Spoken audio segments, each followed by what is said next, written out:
name's Nicholas True. I'm leader of Richmond Council.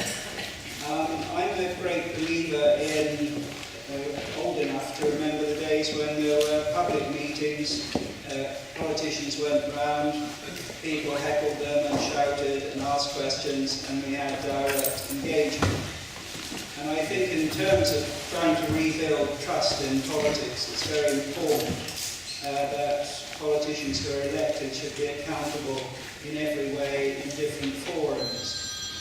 So I've been very keen to start a series of what we call Leaders' Question Times. Although, as you'll see here, it's not just the leader. We have Cllr Paul Hodgins, who is Cabinet Member for Schools and Under 5s Education.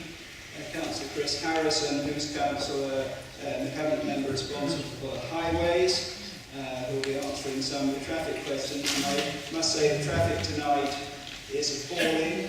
I apologise for that. I understand it's because the workers working on rebuilding, repairing the pavements actually just got to one particular point that interferes with the traffic most, but then it will be clear the road will not be like that permanently.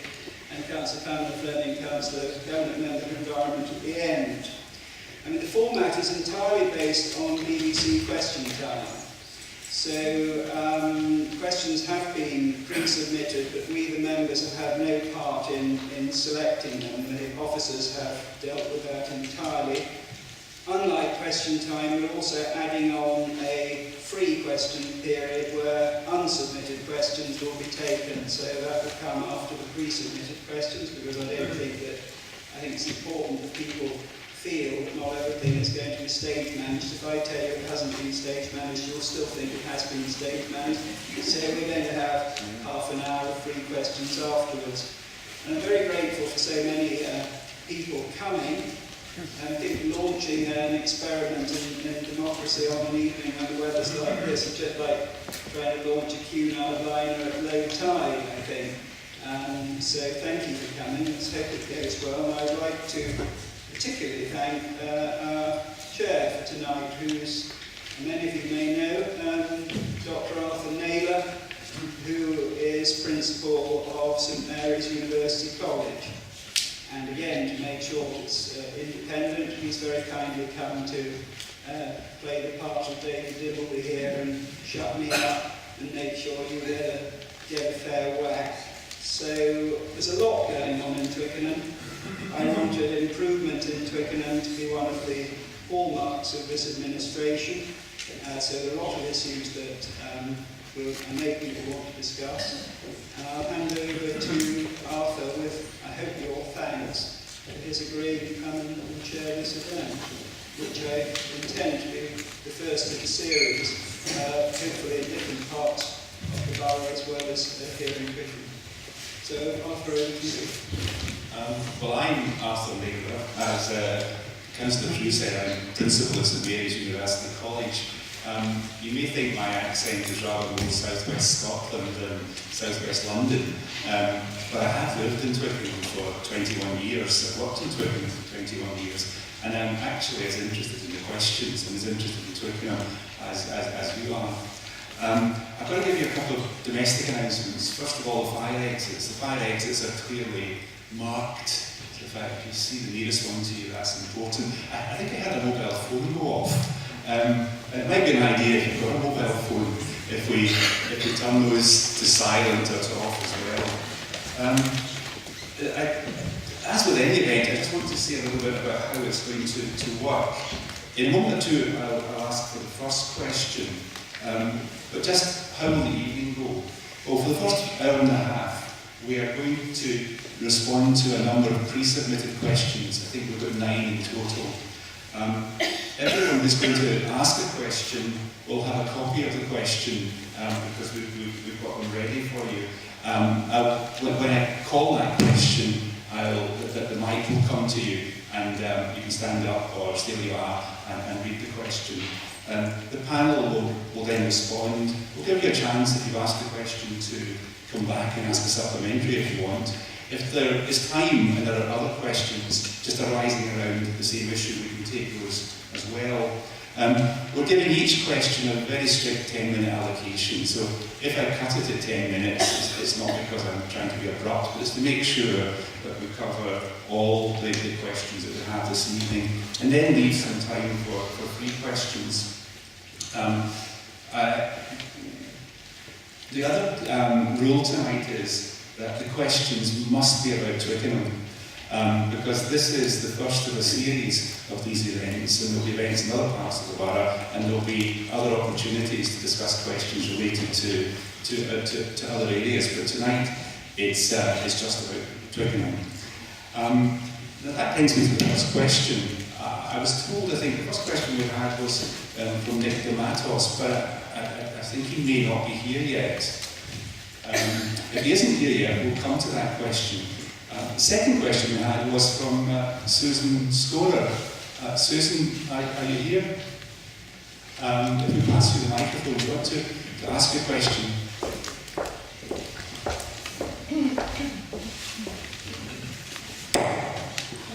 My question is about bus stops, moving the bus stops. And the actual question is, how can access under the existing plans be improved for those who wish to change buses in central Twickenham, particularly for the elderly and infirm, for those with young children or those with heavy shopping? Thanks for that question. Cllr Chris Harrison is going to respond. Thank you, Dr. Naylor. Given that I'm responsible for highways, I would like to repeat the apology that you've already heard from Lord True about the traffic conditions tonight.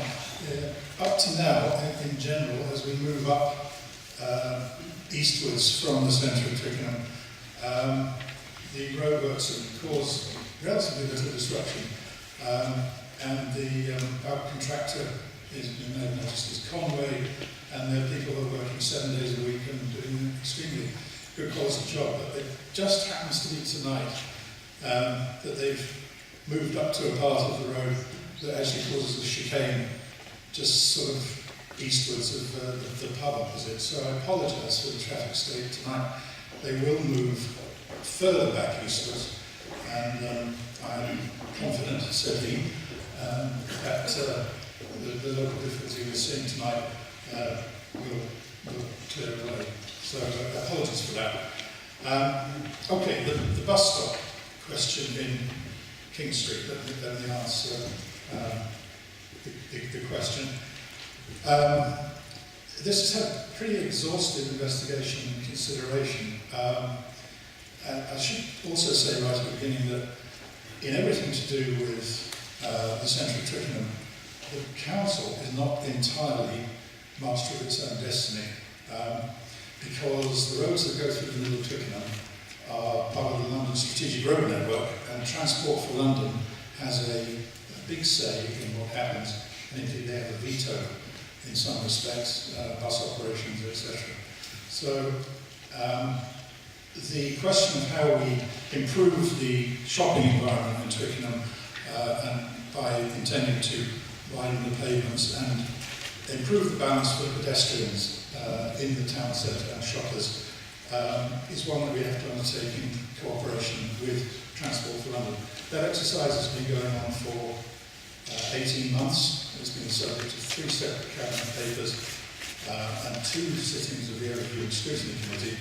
And the last one, at the last sitting of the ONS Committee, it was voted unanimously to pass the scheme for implementation. Now, just addressing the disadvantages of moving the bus stops from King Street. Changing the interchange has some disbenefit for some passengers, that's clear. But there are overall greater benefits throughout the town centre, with wider footways in King Street for all pedestrians and improvement to the environment, along with the provision of an additional bus stop in York Street.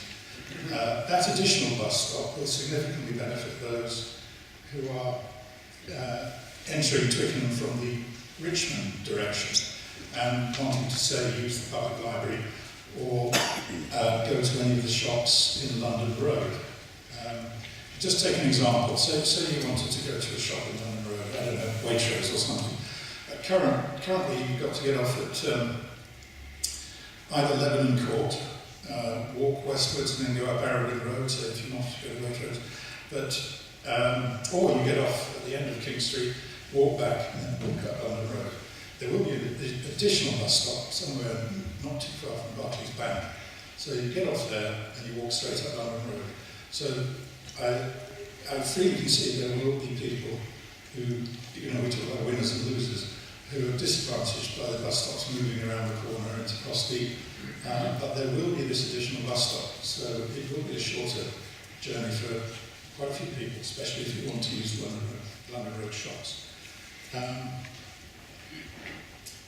I guess that is really all I can say on it. There will be winners and losers, but it has been exhaustively considered over a period of 18 months. And on balance, the last sitting of the Overview Scrutiny Committee, which holds us all to account, said they were happy for the scheme to go ahead as it is, as you see the plans now. Susan, do you want to come back at all on what Councillor Harrison's been saying? Well, I just find that it's very convenient at the moment.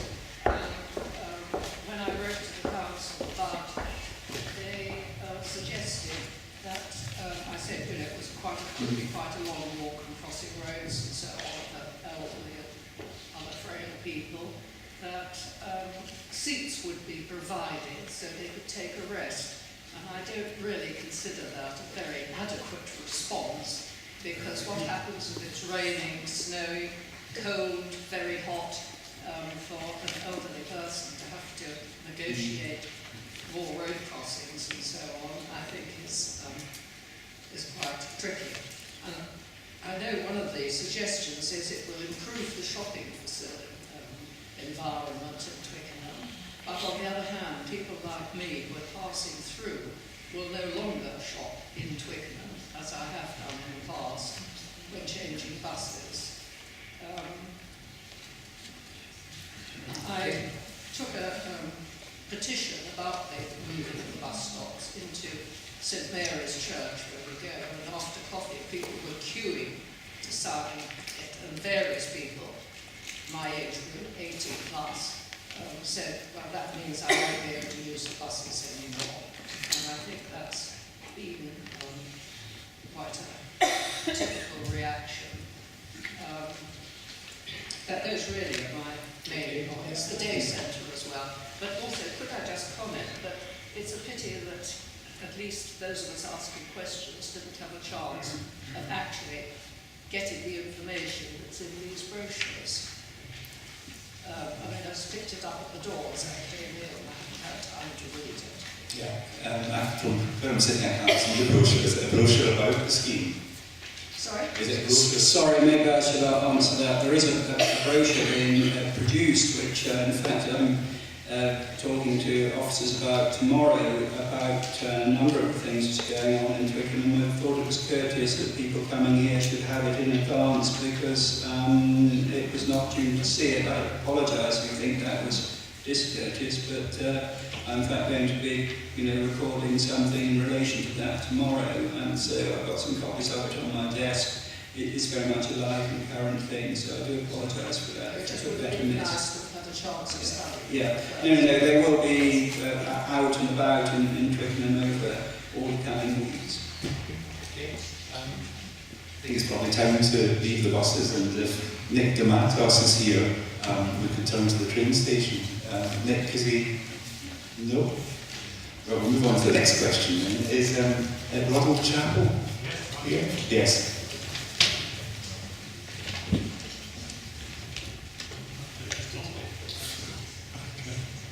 Right. This matter has not had the benefit of consultation to date. I'm talking about the embankment, planned removal of 10 mature chestnut trees on the embankment. 10 large trees that provide shade and character to the area in front of the old site. To justify this by copying work by a previous council should not be just the only valid reason for ignoring public opinion. I'm sorry, I'm not sure we can hear you entirely. Is your microphone working okay? Is that all? Yes. Yeah. And So you want me to start from the beginning? yes, and if you read your question, yeah. Okay, sorry. So this matter has not had the benefit of consultation to date. It concerns the planned removal of 10 mature chestnut trees on the embankment, 10 large trees that provide shade and character to an area in front of the old Paul site. To justify this by copying work by a previous council is not a valid reason for ignoring public opinion on a complete package of proposals, including access and parking. The challenge surely for this borough is to conserve and maintain the mature trees we already have. Environmental conservation, not destruction, should be the byword of the council if we wished to continue to live in a green borough. Did you hear that? Yeah? Yes. That went through it. Yeah. Thanks. That's the truth. Okay, well, look, I do understand the... first, before I say anything, I would like to thank Mr. Chappell, because not for the question he's asked, which I'll get round to answering in a minute, but Ron Chappell was one of a number of people who campaigned for many, many years for the Diamond Jubilee Gardens, as they now are, to be opened for public use. You remember for 30 years they were locked up. And I think that we as a community owe a debt of gratitude to those people who campaigned to save and preserve that piece of ground. I'm glad it's a pledge we made, I'm glad it's fallen to us to open that up and to make that a garden, which I intend to be a garden and a place of public ownership for people of this borough for all time. Now, in front of that are the large chestnut trees, some of which suffer from health problems.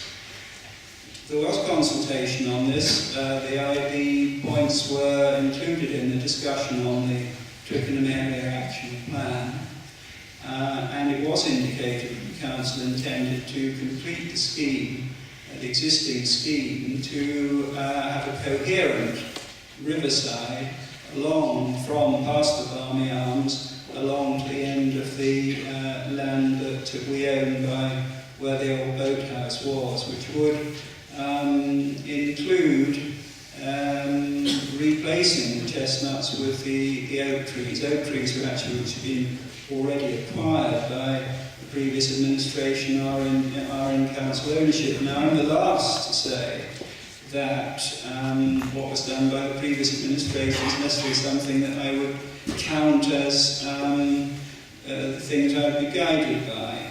But I do think in terms of urban planning and environmentalism, sustainability, that to have a coherent scheme involving trees which runs right along the Twickenham riverfront does have its attractions in terms of urban design.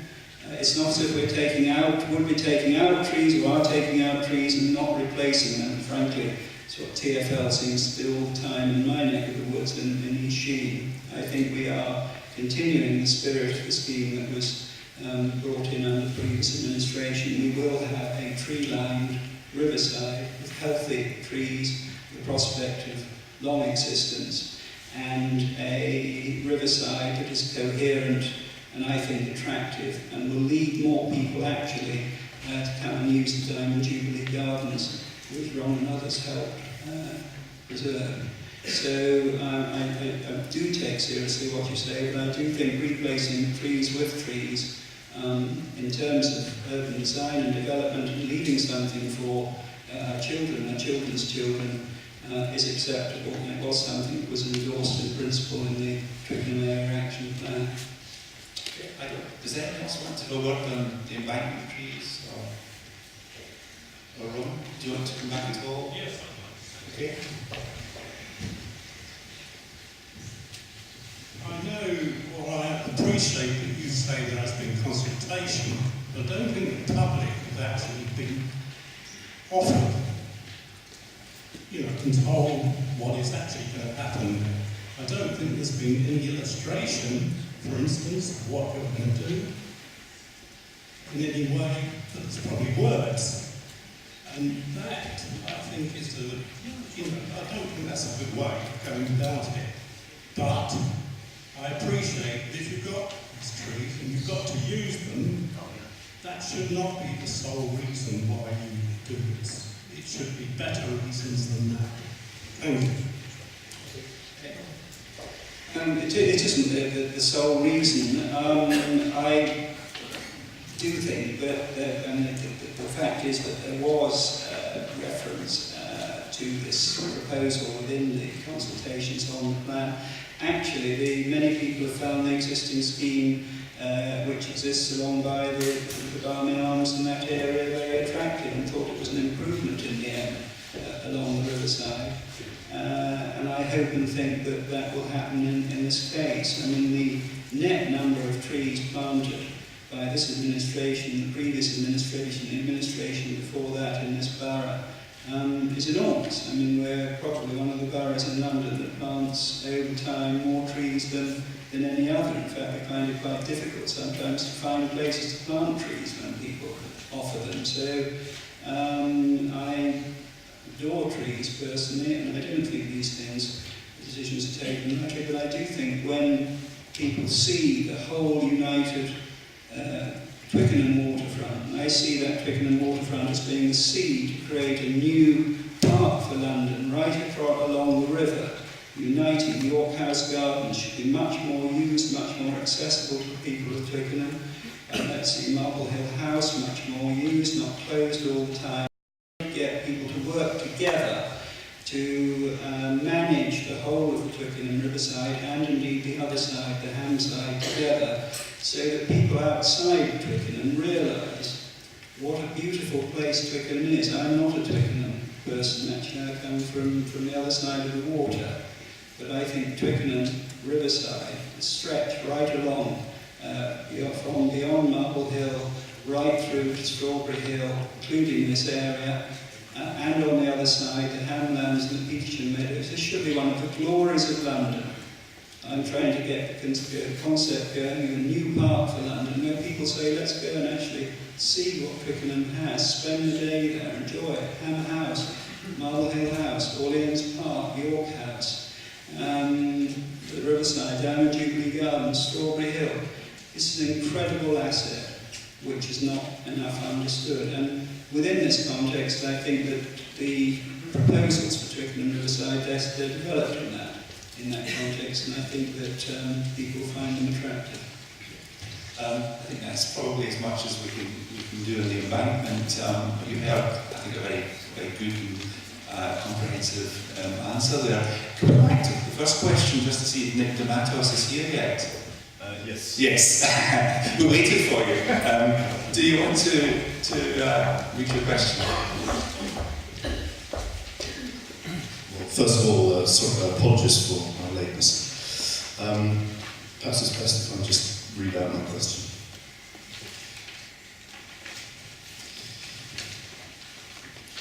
Please could the leader reconcile publicly his statement made in the stadium at the start of his tenure that the Holiday Inn extension was a disaster approved by the previous council, and his sanctioning of the planned high-rise development, if that's what it is, over the station?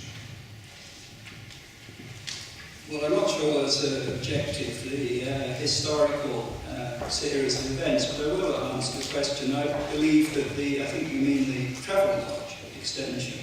It may actually historically find it being given the plan, the approval by the inspector, technically under our administration, but I believe it's an architectural disaster, and personally, I can easily reconcile my statement, so I don't have any liking for the the architecture of the station proposal either. But in both cases, what has happened is that a developer, neither as a council scheme, developer put forward a proposal, and both proposals came forward in the climate of the 2008 plan, which was brought in by the previous administration, which designated the centre of Twickenham to be an area where high-rise up to 10 stories would be allowed. We moved as soon as we could to try to scale down that height, and that was finally done late in 2011, if I remember rightly, because planning changes take a long time. But unfortunately, by that time, the architect had been chosen by so long, the scheme had been, in broad terms, worked out. What we actually achieved in terms of negotiation, reiterating this is not a council scheme. All I think the people of Twickenham want, what I'd like to see, and I use Twickenham Station as much as probably anybody in this room. I mean, that is an appalling station, which actually needs being brought up to date. The owner wants to have enabling development to pay for the money for the development. They put forward a proposal, the planning committee considered it, the planning committee made the decision they did, that decision was upheld by the courts. But the whole conception of both those things, they were conceived in the light of a policy which then existed, which allowed a building up to 10 stories within the centre of Twickenham, which isn't the case anymore actually. The heights have been scaled down. So I don't make planning decisions in this borough. I'm not attacking the planning committee, they have difficult decisions to take, but the courts have found they took a proper decision. But we have dispensed with the high-rise zone, but I think I can reconcile the statements because, frankly, I don't care for the architecture either. Yeah. There may be more interest in this issue in the room, so before coming back to you again, is there anyone else who wants to come in this question on the station? Yes? There seems to be considerable confusion, Chair, about how the decision got made about a high-rise block, but we won't go into that because nobody seems to know the answer. Except I would simply add that 8 or 10 stories flats does nothing for the station apart from improve the profits of Solent. And as a supplementary question, I'd just like to ask that the decision by the planning committee was made by one vote. There were 7,000 objectors to the proposal for the station. Since that time, Councillor True has repeatedly said that this was a democratic decision. I'd just be interested to know exactly how he defines democracy in this context. Again, without accepting necessarily the figure 7,000, but in the spirit of courtesy, I would accept that many people didn't like the design. The answer to your question is that we live in a representative democracy in this country. We have a system of planning law which is established by Parliament, which has to be duly operated according to the law by local authorities. Under that law, councils have planning committees which make decisions on behalf of communities in line with the planning policy of the local authority. That policy has to be correctly applied. If it is not correctly applied, it can be appealed against and overridden, which is what in fact happened in the case of the Travel Lodge Hotel, which is part of the context, in fact, for the discussions on the station. So unless you take the view that every decision in our society has to be taken in the way it was in ancient Athens by shows of hands, which is simply not a practical way of operating in a country of 65 million people, we have to accept that democracy does involve the delegation of authority. Whether that decision was correct in law has been tested right up to the House of Lords, now the Supreme Court, and was vindicated at every stage as lawful. It's a pity, I think, that our community became so divided over it. It's a pity, I think, in many ways that so much money was spent and so much ink was spilled. But we do need a new station.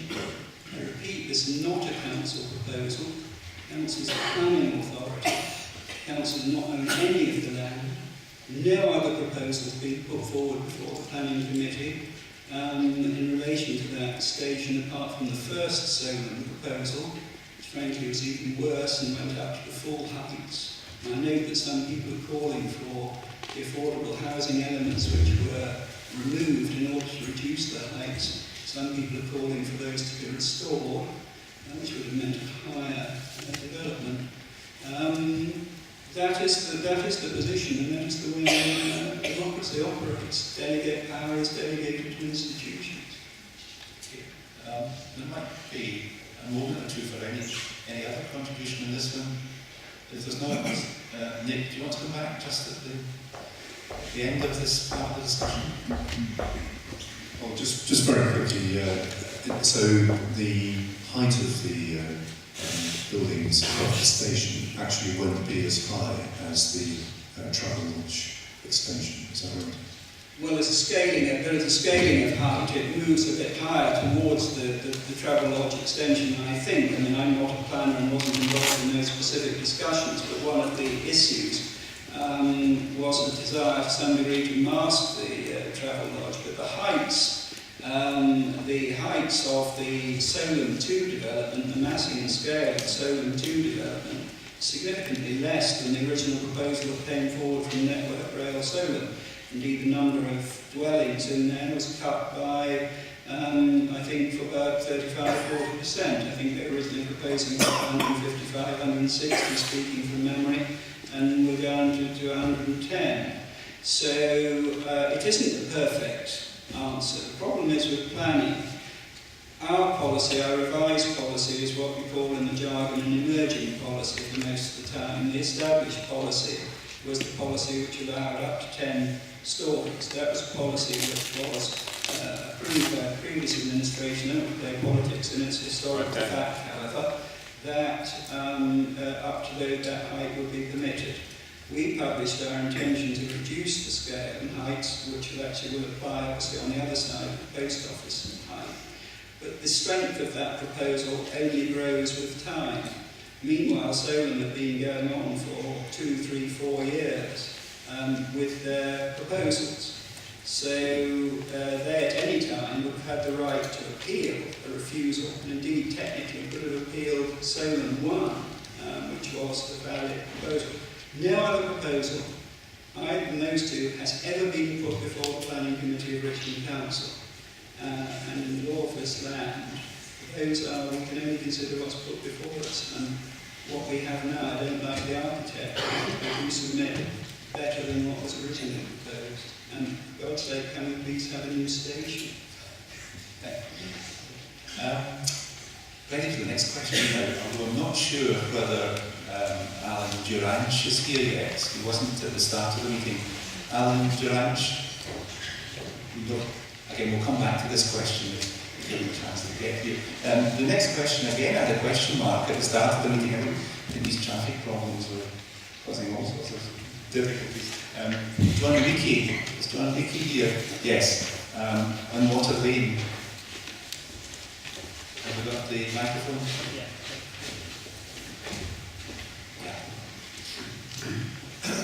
My name is John Ricky, and I've been Twickenham resident for some 82 years, 83 I think.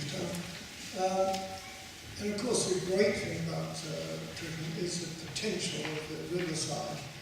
And I've been involved in that campaign which the leaders spoke about.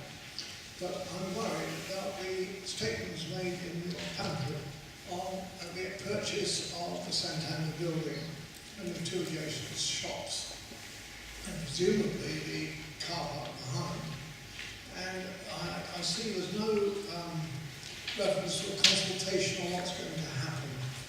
Can the leader give us a more exact position on creation of this square which is referred to in the pamphlet? The answer is, is it all right? I'm sorry, I don't know if you can hear clearly if I sit down. I do feel uncomfortable sitting down. I hope you don't mind, and I hope I can be heard. I must be unfair, being a fair man, having praised Mr. Chappell over there. It'd be quite wrong. I didn't know that Mr. Reiki was going to ask a question, but no one more than John Reiki for that.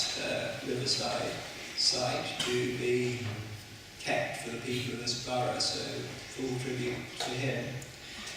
I greatly dislike, and I try to avoid, making any statement that is untrue. And while it's not untruthful, I think that we have given the impression, I think, that we have already inadvertently, we may have been correct, that we thought we had already acquired the site of the Santander building. We have agreed terms in principle. The Cabinet has voted the money to acquire it, but because of an internal processes within the current owners, the contracts have not yet been exchanged. I've got no reason to expect that they will not be exchanged, but in those circumstances you'll understand that there can be some degree of lack of definition. Let us assume that for the agreed price and on the agreed terms, and in accordance with the heads in principle that we have agreed with the owners, the sale goes ahead. It's the full intention of the council is to complete that sale, which I think absolutely critical for Twickenham. In the original conference we had, I think up at the RFU, and the beginning of all these consultations, one of the most popular ideas, and it's one I strongly favour myself, was to bring the beauty of the river and the heart of the town together. We're trying to make King Street a better place for pedestrians. That means some difficult choices, compromise between different modes of transport. But to open that square into the essential vision would be to, in time, once the leases fall in, to remove the Santander building. That's what people asked to do, and to extend a broader square down Water Lane with some kind of, obviously, shops and development, little houses at the side, not high-rise. I would see it in the context of kind of extending Church Street down to the river, market rolling down to the river, perhaps down there if the market ever wanted to move, but that's a matter for the market and the people of Twickenham. So we absolutely do intend to do that, and there absolutely will be consultation. But the Council's intention is to, as a basis for consultation, and we have made some preparatory work for this, but until the moment of completion we can't start it, to have a design competition. We have approached a number of people who we think would be interested in putting forward proposals for an attractive overall scheme, not only there, but in one or two other places in the borough. That will be the subject then for full public discussion. And I don't do business in a non-straight way. I can promise you that when those schemes are put forward, indeed I know any other scheme might suggest that those will be the subject of consultation. The hiatus is simply because, and some of the sort of empty area on the map is simply because technically the legal contracts have not yet been signed on this side. For the reason of confidentiality, I don't think we go any further, but I wouldn't worry. I'm advised I shouldn't worry about it. There's quite a lot of information in that answer. I'm not sure if we really need to take any more questions on it unless you feel there's anything that hasn't been answered. Yeah.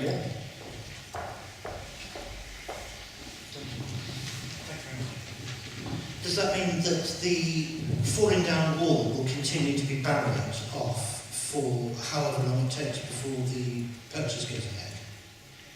There's a wall in Water Lane that has been leaning for about 8 years at least.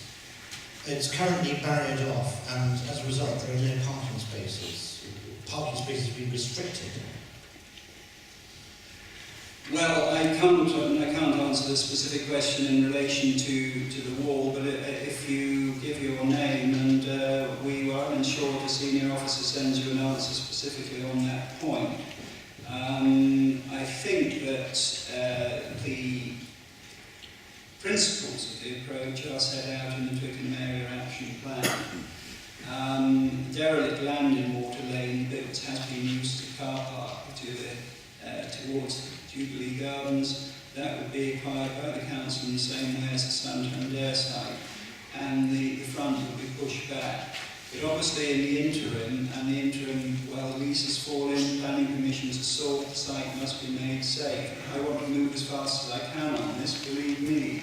I don't want to wait 30 years like we waited to get Jubilee Gardens open. But on the specific safety issue, I'll get you to give your name to Elliot at the back or Tom who's doing the thing. We'll get a senior officer to get you a response. I have already spoken to somebody at the council. I was told that the sale had gone ahead and they were just dotting I's and crossing T's, and so the wall will be repaired very soon. But you've implied that there is a further procedure, so I was interested to know how long that might take. Well, I'm not. It's not in our hands. It's a matter for the vendor. I mean, I have no reason. I did preface my remarks say that I profoundly dislike giving any impression that was not accurate. And we have no reason to believe that sale will not be completed on the advice I'm given. But there has been a delay on the part of the vendor. And the vendor assessed all offers, and ours was considered the best offer, and I don't see any reason why it shouldn't be. The council remains determined to acquire that land. We haven't changed our view. Yeah, hopefully it's just a delay, because it's an exciting prospect. Can I go back to see if Alan Durange is here yet with the parking question? No? Well, let's move on. David Hockman.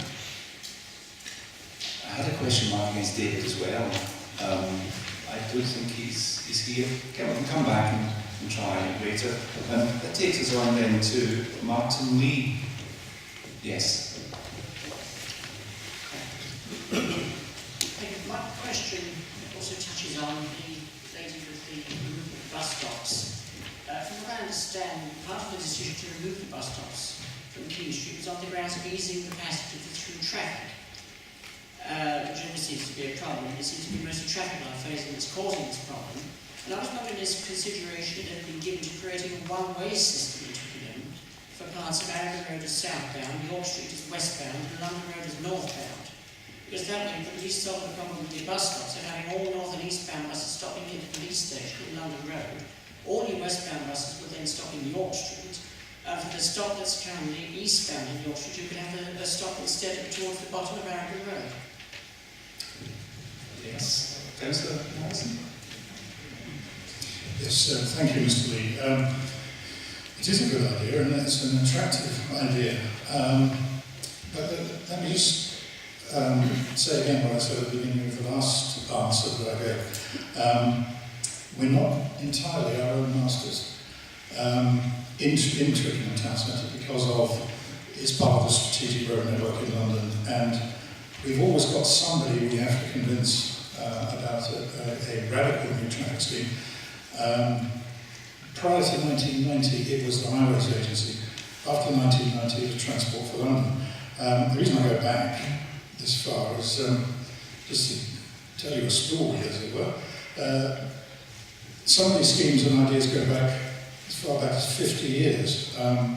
Some of you may remember there was a proposal to put in a Twickenham bypass from north of Twickenham Station going westwards, which would eventually link up with Heath Road, around about where the dip is. That was 50 years ago. The downside of that scheme was it involved demolishing 100 houses, so understandably perhaps it didn't go ahead.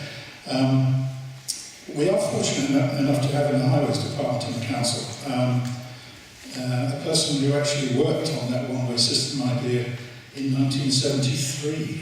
It was the first job he ever did when he joined the Council. And that idea has been around for 40 years. And at that time it was vetoed by the Strategic Highways Authority, which was the Highways Agency, because they couldn't model that they get enough traffic through the nexus that is Twickenham. So that scheme in 73 also involved demolishing what is now HSBC. I don't know whether it was HSBC 40 years ago.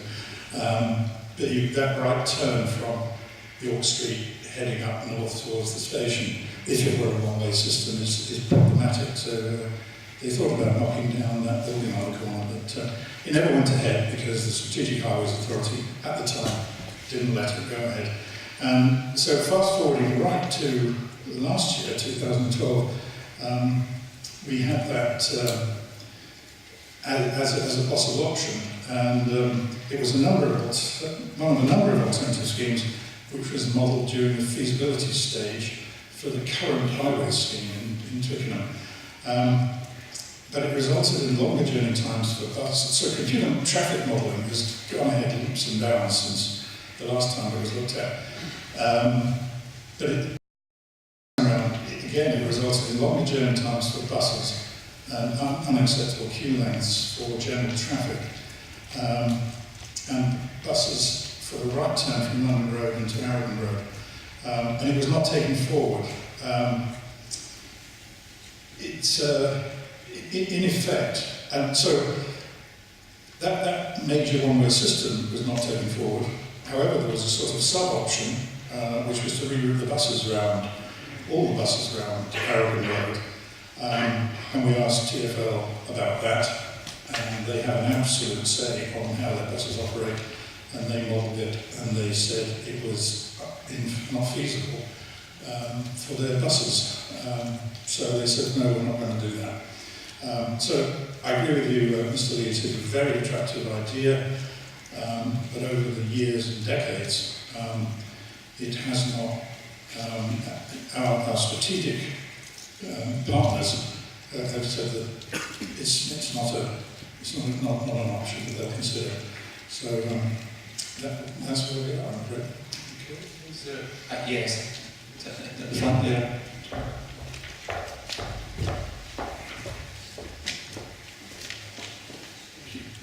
The council claim that the proposed changes to traffic management in Twickenham Town Centre are based on the responses to their street scene and highways consultation. For various reasons, only 348 residents out of 19,000 residents, just 1.5%, replied to the consultation, and of those who did reply, the responses were fairly evenly divided.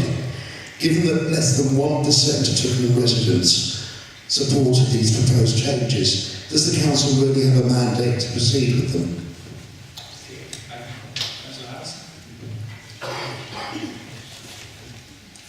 We were very keen to get the views of people who live in Twickenham, hence we sent out 19,000 letters, and we have to be guided by those that reply to us. And of those that reply, as you rightly say, it was quite finely balanced between moving the bus stops and not moving the bus stops at that particular point. But as I said in an earlier answer, in consideration of the wider benefits for pedestrians and cyclists and others, the balance was tipped in the decision making in favour of moving the bus stops. But we do obviously try and consult as widely as we can, but we can only work on what residents tell us they want. So it's not a big response rate, but very often they're not big response rates when we try and consult.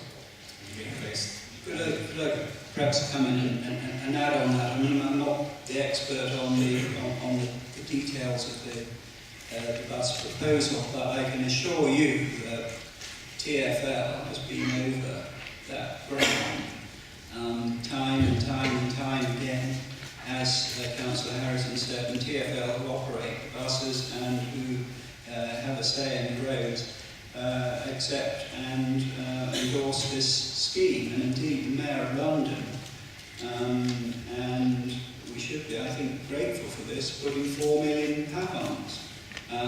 backing this scheme and backing the development of central Twickenham into our town.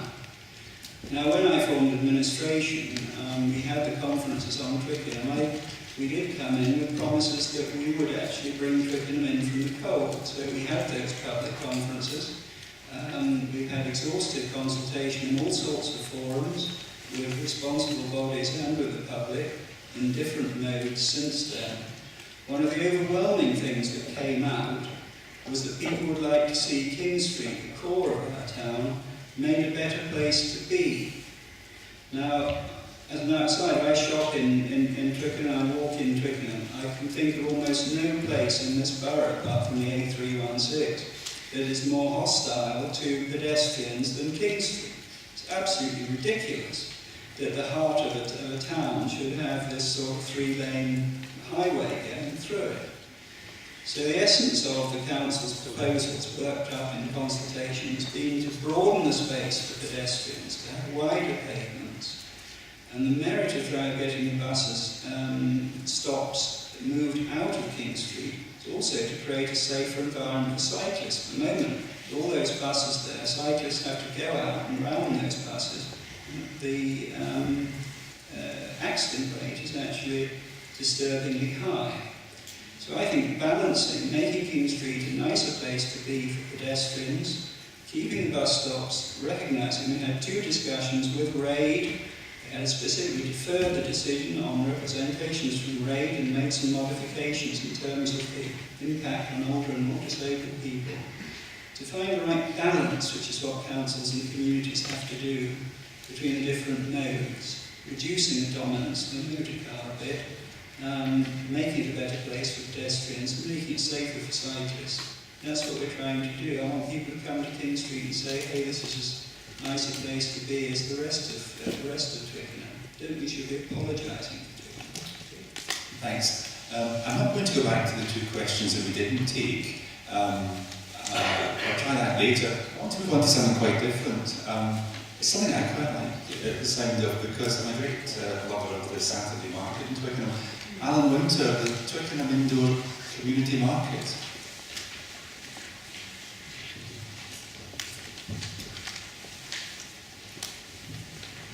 Good evening, Councillor True and panel members. I'm Alan Winter and I've been a resident of Twickenham for all of my 62 years. I'd like to talk this evening about the proposed Twickenham Indoor Community Market. I first floated the concept of the Twickenham Indoor Community Market back in April of this year, and my understanding is that it has now found itself stalled in the BID, which is Business Improvement District, plan in trade somewhere in York House. Now, this social enterprise project was presented to the council via your retail champion in June of this year as a finished plan that simply required embracing by the council at no ultimate cost to the electorate, as the market would be commercially self-funding. The market would be one of the most significant additions to the townscape of Twickenham for many, many years. It's attracted a huge amount of support from local residents, local businesses, local potential stallholders, the Rugby Football Union and the Twickenham Town Business Association, local media in the form of the Richmond Twickenham Times and 4 of the local websites that are Twickenham focused have also been supportive of the project.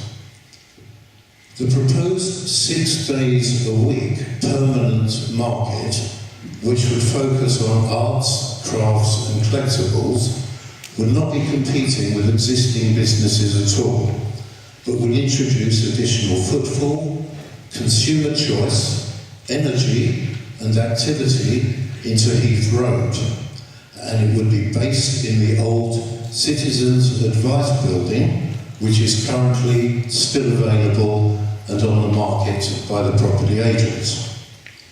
It simply requires the will and the foresight of this council to embrace and support the project by acquiring the lease of the building. Given that, there is no reason why the market could not have been up and running this year. So as it stands, my understanding is that the project is sitting in the in-tray of the BID plan, which in itself does not actually function yet and cannot move anything forward. On to the question. Why can't the council simply pick it up and run with it, so the town will have a wonderful new addition at no real cost to the electorate? Local entrepreneurs, businesses, residents and local charities will all benefit from the Twickenham indoor community market. Councillors, this is a quick win, both for you, the council, and for Twickenham town. Will the council please support its delivery and provide some urgency in bringing it to fruition? Thank you very much. Very clear question. Alan, Councillor Fleming. Thank you very much. Mr. Winter, it is a very attractive project, and we have, of course, spoken about this. And I did, in fact, suggest that you put it forward to our Richmond's Den social enterprise competition, which I'm glad to say you did, and you were shortlisted. I know you didn't get through to the final, but I think that you did benefit from the training that we give you and the business planning that we give during the process of the Richmond Den. I understand, although the information from that obviously was confidential, I understand I have asked our business and retail champion, to whom you supplied the business plan subsequently instead. There is a substantial amount of capital involved, and although you, to get this project running, and although you say it is at no cost to the council, we would have to look. I mean, the council is not, you appreciate, about funding startups, as much as I would love to. But the council has to use what is everybody's money. I'm afraid everybody's money here. The council doesn't have money of its own. And it is your money. And we have to use it, and we would have to scrutinise your business plan very, very carefully. I think I have asked Susan Shaw to let me have another look at that, to let me have a look at the business plan. But you say it's stuck in the bid tray. That isn't actually quite true. What I think was felt was that the council could not and would not be the proper vehicle for funding this. But of course, a business improvement district where the businesses themselves, the company that's formed, the businesses themselves, look at projects that are actually that they feel themselves are going to benefit the town, this would be something that they might consider funding. You would have to look, did your business plan to see whether really a 6-day market was actually viable from the outset. And I don't think this is the right place to actually discuss your business plan. But I would like to sort of highlight that the council has, I'm not sure, but we provide advice. We do have a funding website, and I don't know whether you've considered things like crowdfunding for this, which is exactly the sort of project that where a lot of investors, you share the equity, you dispose of small amounts of equity, and people invest in it. And it has funded quite a number of projects around the country like this. The council does provide a lot of support for business through the Town Centre Opportunities Fund, and I think it's true to say that right across the borough, with our 30 minutes free parking and keeping parking charges low, not having increased parking charges this year, that does help. But I do understand that this is an attractive project, that we have given advice, and we have now a number of Sunday markets and community markets up and running across the borough. And I'm very happy to speak to Susan again, and we'll have another look at your business plan. But what we can't do, and I think even with the leader here, I think it would be, I would defer to him, but I think it would be very difficult for the council to actually offer to provide funding for a project like this, however attractive. Not even the leader can take money out of his back pocket. They would have to go to Cabinet for new money in any case, so let's pursue the course you've chosen. Can I bring anyone else in who might have some further insight or comment on it? Because it looks so, what we've got is a very good idea, but it's getting a sustainable business plan together to make it work. Any other contributions on this one? Let's move on. Oh, yes. Yes. May I come back? Yeah. Thank you, Councillor Fleming, for a very concise answer, which is much appreciated. I do, however, feel that that represents a complete abrogation of responsibility by the Council. Without going into the business plan, councillors, the market certainly did require start-up support, but the whole business plan is based on it funding itself. It's a non-profit making, self-funding market. By the end of year one, the initial monies would have been repaid purely by the stall holders, which is the only income that such a market would have. That was very clear in the balance sheet. I do feel that some 7 months away from a local election, that you guys are really missing the opportunity for a real quick win here. But nevertheless, thank you for allowing me to ask my question, and thank you for your answer, Councillor Fleming. Thanks. And now on to something again very different. The Marsh Farm Road footbridge. Sarah Humphreys or Ben Dunning?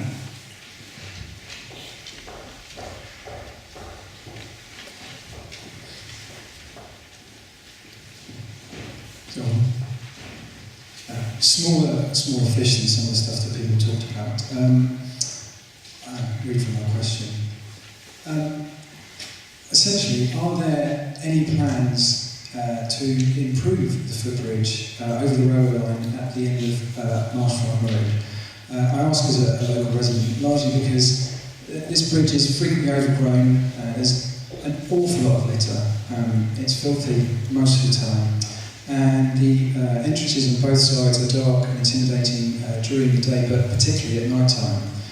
On top of this, it's used by lots of people with bikes, and lots of families with pushchairs accessing the park on the other side, in local schools, as well as the fans who go to the stadium. And I think that it deserves some attention for those users, particularly in light of the fact that there are obviously plans to improve stuff across the borough, or the area, and if changes to the footpaths and footpaths around the crane, encouraging more cycling, etc., through this route, means that it could be a weak link considering the state that it currently finds itself in. Yeah, Councillor Harrison's going to pick up on this one. Yes, I have to say that there are no specific plans to alter the bridge. However, I do understand the difficulty that exists with the current arrangements and the problems that the stairs pose, especially for push chairs and cycles. Should an opportunity arise, I'd be more than happy to look at what solutions may be possible. Although the amount of land required, because the bridge is quite high and the stairs are quite steep, which is part of the problem, the amount of land required to have a more gentle sort of ramp-based approach may be a problem in looking at how we can develop the bridge. The bridge does have lighting both at the approaches and over the actual bridge. We actually had sight of the questions to be asked tonight, yesterday afternoon about 2 o'clock. And last night the borough lighting engineer visited the bridge, and there are some lights out on the bridge and repairs have been ordered.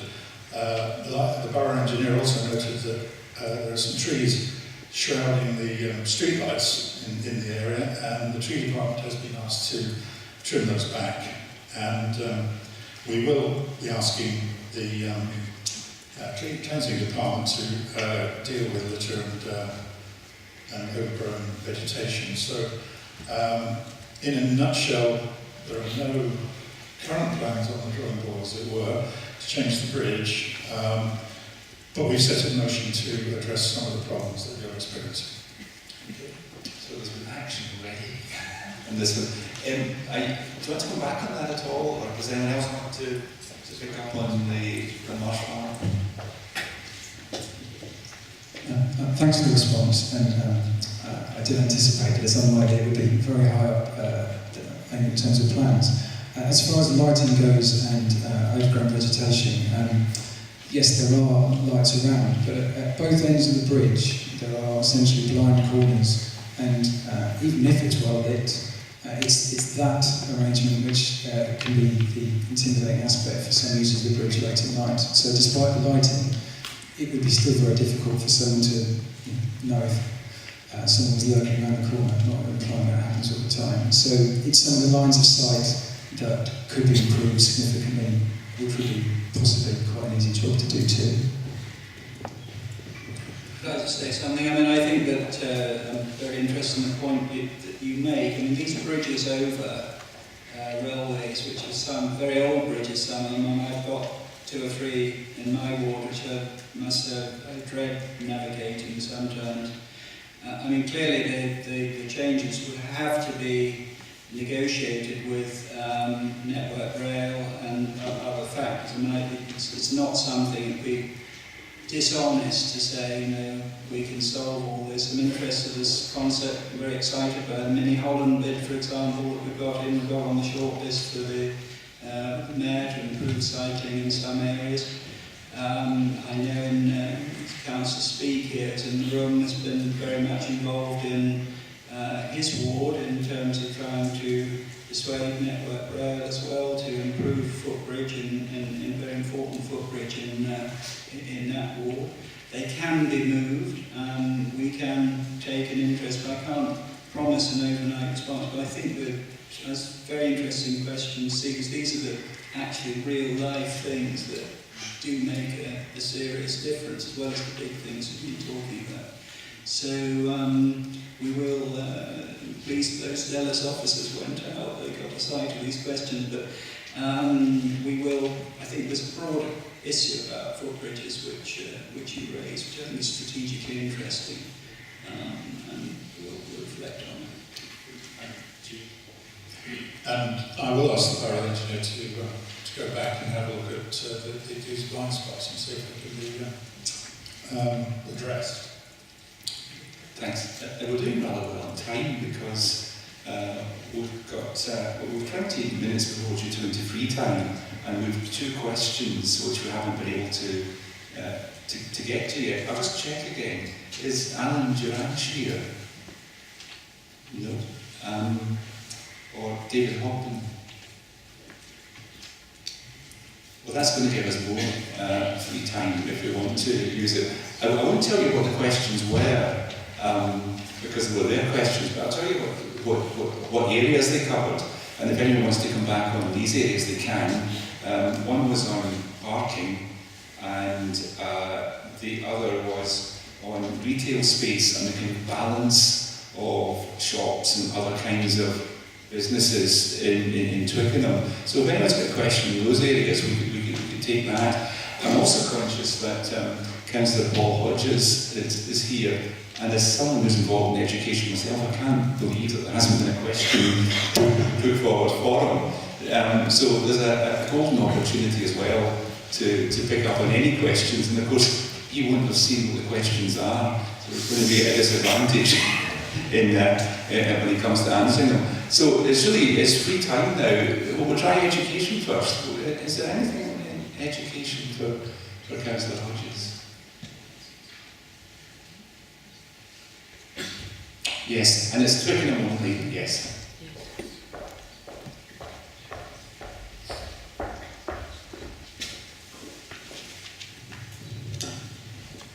How do you feel the Academy's programme has been working out? There are a couple of elements to, and a couple of different flavours of the Academy's programme. So I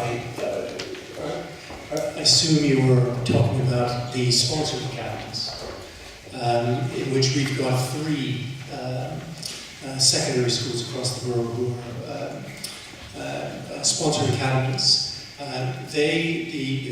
Those 3 schools which went to sponsored academies went over 3 years ago. They are I guess the 3 schools that were most in need of improvement. And I think they are going. They're still works in progress, if I can put it that way. There's Hampton Academy and Twickenham Academy in this area, and then across the Richmond Park Academy. We are seeing improvements generally in results across it. We're seeing very encouraging improvements across all of our schools, which is good. And we are, in one of them, seeing good improvements in terms of the take-up, which is the most important thing, take-up by parents. But they have ways to go. So we are working with them. As I say, they are works in progress. They've made some important enhancements to the school. They've had funding of their buildings, which are now just starting to come to fruition, to be able to use. And of course, they are part of our overall sixth form program as well. So all three of those schools also have sixth forms. And interestingly, Hampton Academy and Twickenham Academy are in their second year of sixth forms, and I think those have been taken up certainly as well as could be expected, and I think those are going well. So overall, still improving. Ultimately, what I want to see is those three schools completely full and oversubscribed. They're not there yet. I hope they're moving that way. They've had some good improvements, and we'll continue to be working with them. Anything else on academies? While we're on the topic again. Other areas of education that we want to? Yes? Bearing in mind the... we'll get the microphone to you so we can all get a question. I come from Wales and people can usually hear me. Bearing in mind the housing developments, proposed housing development over the railway station and on the post office site, and most recently the prospect of a couple of hundred houses on the college site at Edgerton Road. To what extent are you anticipating the problem for primary school places? So primary school places, as I think anybody who's been paying attention to the news, is a challenge across London. And when we came in and before it was recognised as one of the most important issues that we faced, and we made that providing sufficient primary places one of our top manifesto commitments, one of our top priorities. And in doing that, we put in place a 10-year plan. Now, in fact, one of the most challenging areas where we have the highest demand is certainly in Twickenham. And we have added 90 places over the last 3 years within Central and East Twickenham, and we've also been adding around. In fact, we've added 17 forms of entry across the borough in just the last 3 years. So we are constantly looking at and analysing the demand for primary places, and we are well aware of those developments and analysing them and looking at what the potential demand might be. Now, they are coming in the future, and so we will continue to monitor them as they develop. But we're very fortunate to have excellent primary schools in Twickenham. We certainly expect it to stay that way, and therefore the demand is high. And so that continues to be one of our top priorities in making sure that we're supplying, and as extra demand comes in, we will need to provide that extra capacity. And that is both in our own schools, which we have added, but also we've been very supportive of free schools. We've had the introduction of 2 new free schools in the borough, primary schools this year, and we will be continuing to work with free school applicants going forward. I mean, I quite agree with what you're saying, naturally, but the problem seems to me one of space. I mean, where are these? I am the governor of a school, and it's extremely difficult to fit more people, more children into the existing sites, and to provide them with the facilities which they need to play and all the rest of it. Phil, it is absolutely a challenge, and you're right to raise it, and that's why we made it such a priority. And there are a number of factors in terms of, but space being probably the most challenging one for us. But we continue to look for places, opportunities where we can expand our existing schools, and as I say, the free school program gives us more flexibility in terms of where schools can be put, and we will be continuing to work with them. But absolutely, it's challenging. Space is certainly a big factor. Thank you. Perhaps I could just make a slightly broader comment. I mean, I totally endorse everything Councillor Hodgins has said. It's true of primary, it's true of secondary, and obviously it's in our plan to have 2 new secondary schools in Twickenham, one already beginning to open. The challenge is that we're told by government that we just have to have more and more housing. I have made myself slightly unpopular with the leaders in my party by saying that we need to defend local determination as far as planning goes. Had limited success. We are thinking of taking legal action against the government in relation to their proposal to allow the automatic transfer of offices into residential space. I think it is clear that we do need more homes, and this council, as recently as you will see in the newspapers, has approved many more, and a significant number more new affordable homes. But you're quite right to pose the challenge. We are told by central planners that the population of London must expand 10 million people.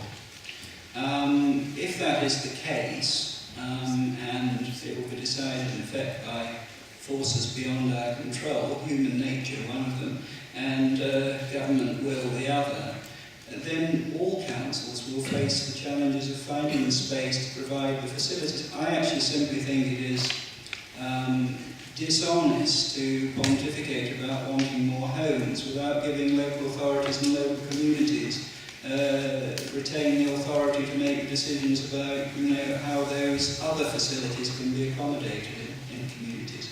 And there will be tensions. I don't want to stray from Twickenham, but I've got in my own ward at the moment where it's the other part of the borough where we desperately need more primary places. A free school has come in there. It's very welcome. Young parents are delighted. But other people are saying, well, what's going to be the effect on traffic? What's going to be the problems there? These are serious challenges that we have to face as communities, and it's a very important issue that we think about this, I can assure you, every day. It's the number one issue for us. It's trying to provide good places for children in the future. I owe everything to my teachers and my parents. As I see my wife at the back of it, I say a little bit to my wife. We want to keep the good schools we have in this borough, and we want more of them. Anything else on education that we go on in that area? Anything on the 2 areas then we didn't get a chance to touch on? The retail space, the balance of different kinds of businesses in Twickenham. Yes? Yeah. Hi. To what extent can the council curate what businesses appear in Twickenham? That's a difficult issue. I mean, the answer is limited and to some degree lessening. I will let Councillor Fleming come in on this because she has been really battling day in, day out on the issue of encouraging and promoting retail. I mean, in planning terms, there are categories within the planning system that obviously historically have enabled local authorities to have some control over the nature of retail.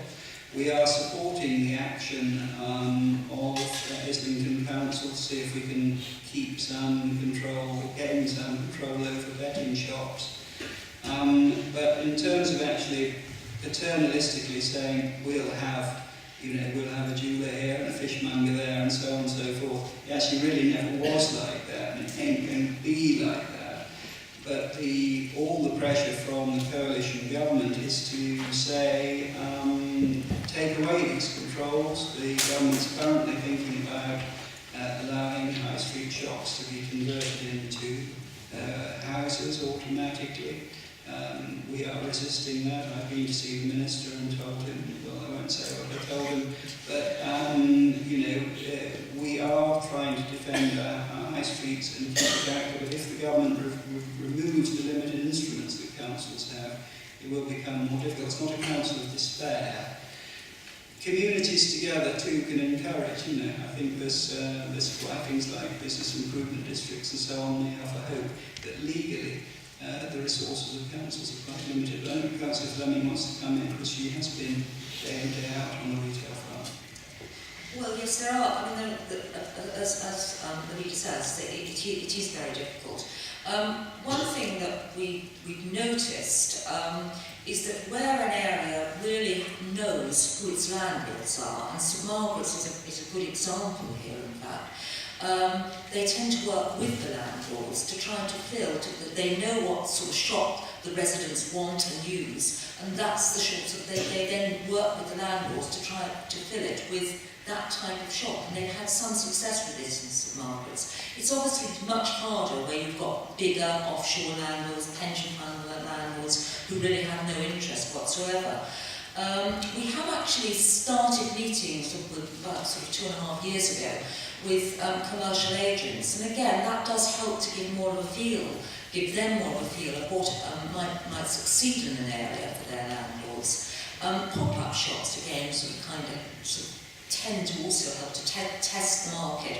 But it is just one of those very difficult things, and councils don't have the control because we don't own the properties. If we did, we'd have more control. But you know, there are things where you know your landlords. Then there is some possibility of having the right mix of shops. Anything more on this one? Twickenham seems to suffer in some ways more than other parts of the borough in this respect, doesn't it? Well, Richmond as well has a similar problem. Yeah. So there's no real power of the council to do anything. As I suspect. It's very limited. I mean, we can stop a shop being changed into a takeaway if we can get the planning decision upheld ultimately, for example. But it's very broad brush. We can't design a village, as it were. Funny enough, I think that community pressure may over time have quite some role to play. People laugh at me, the actual folksy idea of village plans, and Twickenham already have an action plan, but in the areas around the borough, if local communities, through their local planning discussions, show that they feel there's a lack of a clothes shop or a butcher or something like that, the people who research these things may notice and may think it's a place to open up something like that.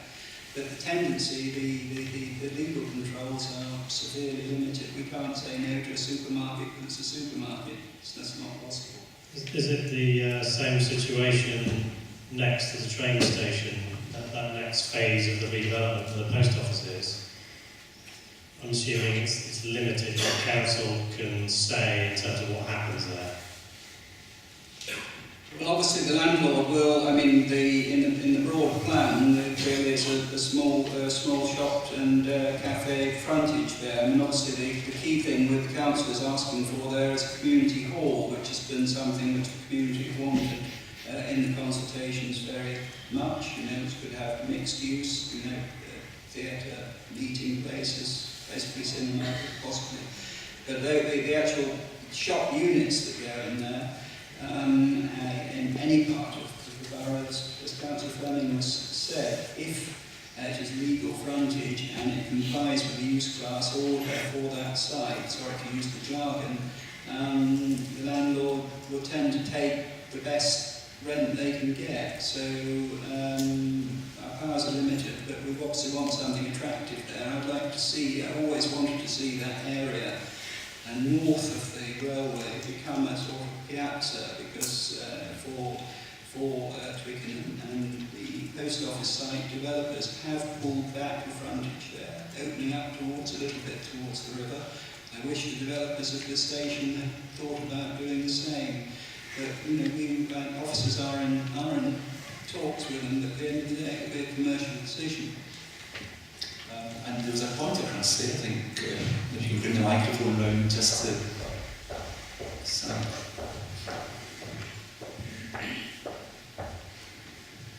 I think we're in a situation at the moment where one of the greatest impediments to the creation of new businesses is the tax that they actually pay rather than the rent that they pay for their premises, either tax in the form of the business rates. To what extent does the council have the ability or the inclination to actually deal with the possible reduction of that as a problem, in terms of the impediment of creation of new businesses in the area?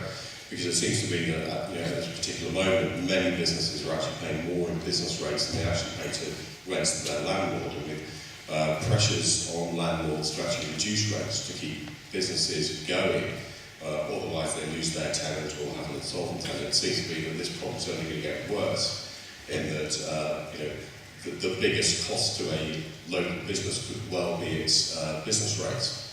Just like to know what council has in terms of thoughts about how we might deal with this issue. It is extremely difficult because, as you know, government sets business rates and we collect the money for government. So, our discretion is very, very limited. Furthermore, starting from last April, there's a new system, by the way, in the way that business rates are distributed. So, just to sort of give you some idea, we are expected by the government, and I say this is space, we are expected to collect something like 78.9 million in business rates. But what is actually going to be returned to us for local services is something like 19 million business rates, 19 million, and that is for spending on local services. But of course the risk is that if there isn't that sort of growth, we don't get that money back, but we've still got to provide the local services. So it's extremely difficult, certainly at this stage, I would say, until we see how the new system is working, to start making promises about business rate concessions. And it is something I do understand the problem, but we also have to provide those services. So it is a very, very difficult issue. And we have to look at other ways that we can try to support businesses. Yes, I confess, in fact, I'm rather happy about it. I'm a Conservative and I believe in lower taxes. I think we're borrowing in this country £13 million an hour still, every hour, added to the national debt after all the reductions in spending that's been taking place. I think the government has an excessive appetite for tax, and I'd like to see business rates reduced, but it is a matter which has got to be mediated at national level. The attempt in the reform was intended to try to give a little bit, in theory, to give a little bit back more control to local authorities. Unfortunately, because of the rather odd nature of Richmond, in that where our finances are actually significantly different from other authorities, because we have to already raise a lot of money of our own. We have to raise 80% of our money through council tax. The formula that worked out as Councillor Fleming said, that we are not very well. Sorry, what's the awful? What did the Japanese emperor say at the end of the war? That the war is not necessarily proceeding to the advantage of Japan. The business rate reform is not necessarily proceeding to the advantage of Richmond, I fear. Anything else on this? Yes? Sometimes wonder whether it's the RFU that really controls the area rather than the council. And I just wondered, I think the RFU would like to try and use the stadium every weekend if they could to play games or do something there. But it seems to me that they have two effects. Often it makes it impossible to get into the town centre and Twickenham and shops suffer. And I think it distorts too the nature of the town centre. You get pubs like the Garrio and whatever it's called now, which are only really ever used during the big games. I just really wanted to see whether the council can control the RFU and make sure it doesn't actually turn every Saturday during the winter months into a match day. Is this one? Well, I think the RFU emphatically doesn't control the town. The RFU would like to have a lot more events at the RFU. Of Of course, management of big events, 80,000 people go to an event, it does have an impact on the town, and it's sort of unpleasant to be held, to put it mildly, to be held up in a jam of people, not be able to get past, with people shouting at you through loudspeakers. But for 100 years, this has been the centre of world rugby. The downside of that is that we do have to deal with those planning and other issues. The RFU is actually pretty generous in many ways to the town, supporting the Twickenham Festival and other things, many other things, and I'd like to thank them for some things they do. I'd like to see them do even more. But I don't think there's any point in, we can't wish away the RFU. And the other side of the fact is that, you know, I've got relatives in New Zealand who regard Twickenham as a sacred place. They say to me, my goodness, you go to work in Twickenham, you know, how lucky you are. You know, this is the actually, it's a bit like sort of, I imagine Catholic feels, sorry if I don't have any Catholic sensibilities, you know, going to Rome. But so there are ups and downs of it. It's a difficult relationship, always has been. But I know from dealing with the RFU, I deal with them quite regularly, that they want to help. They do realise the limits and the impact they have. We've set up a committee already for dealing and thinking about the challenges presented and the opportunities presented by the 2015 World Cup. That official committee is already starting. The RFU is very positive and, you know, supportive involvement in that. They don't sit apart and say, what can we do to the town? And that is not the experience I have on a day-to-day basis. But I do understand the apparent frustrations that there are. And living near big events, I does occasionally have that problem, but it's Twickenham. And we've moved on from the previous topic. We can keep moving on with 20 minutes left. There's a couple of questions up there and one here, so if it's he. My question is regarding 2015 and the so I was an Olympic volunteer, and one of the great things which the GM did for their visitors was they provided wireless access on the tubes for all the visitors to London last year. What I'd like to see the council to consider, because you mentioned that there's a whole event called Twickenham Rediscovered.